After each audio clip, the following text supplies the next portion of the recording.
When's the last time you just walked out into the woods and admired life? And checked out the small detail and beauty is right in front of us. Also, it's fun and useful to use Google Lens to see what's edible.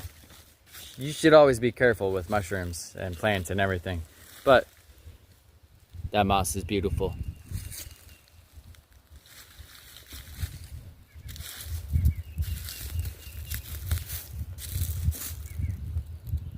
I found there's a lot of edible plants here in Missouri, and there's a lot of beauty.